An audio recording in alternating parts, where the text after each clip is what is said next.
that was fun. And I remember specifically when we were younger, you singing your ABCs to me in that bunk and passing notes up and down it, and also you being so excited every night to read me a chapter out of your favorite book, Harriet the Spy. And I had never had the courage to tell you, I had no idea what you were saying. I was like 6, and I just listened. You were so excited. But growing up, I loved to copy Jacko. It's true. She was a tomboy. I tried to be a tomboy. You know, she wanted to rollerblade. I needed to rollerblade. It was, you know, she played basketball. I tried basketball. Keyword tried. She told people Heavyweights was her favorite movie. I told them that was my favorite movie for years. But I just think I always looked up to her, and I always looked up to her, your poise and your confidence and the calmness that you have.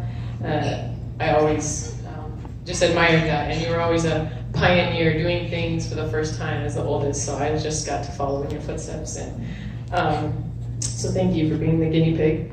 But I knew I couldn't go wrong following in your footsteps because I was always impressed with the results, and I still am today.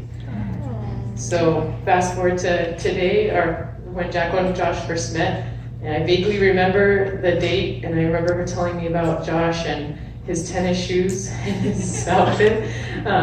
But I remember her saying that he was really sweet, and that maybe she'd have to get used to your humor or something. But I remember telling her just keep going and give it a second chance, you know. So I'm glad you did, and obviously she had a great time. He owes you. But you're not compatible on the first date, so.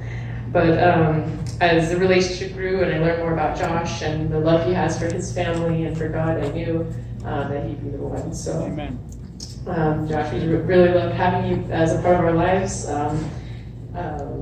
Seriously, the house has never looked cleaner than when you come over.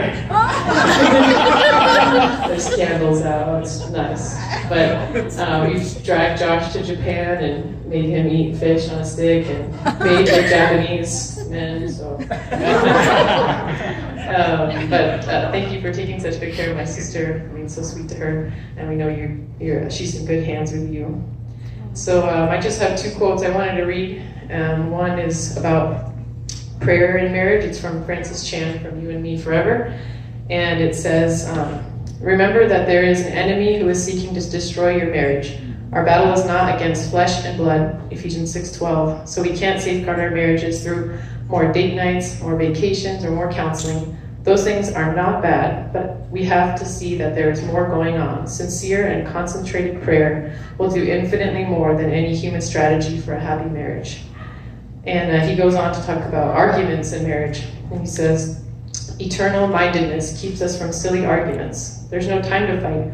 We have better things to pursue than our own interests. Too much is at stake. We can't afford to waste our lives. We can't afford to waste our marriage by merely pursuing our own happiness.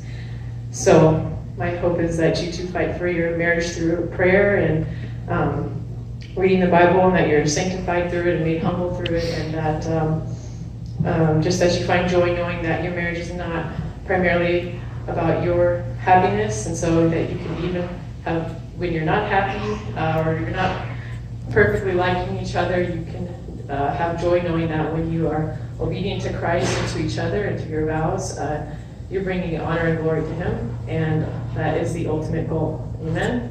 Amen. Amen. So I love you guys, and if you guys would raise your glass to Jacko and Josh.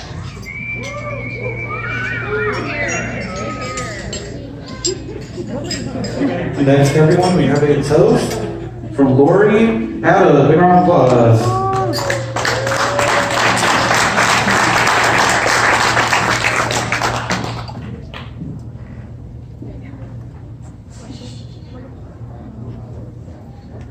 Yes, I am Lori Hada, but I'm also known as the mother of the groom. It says so on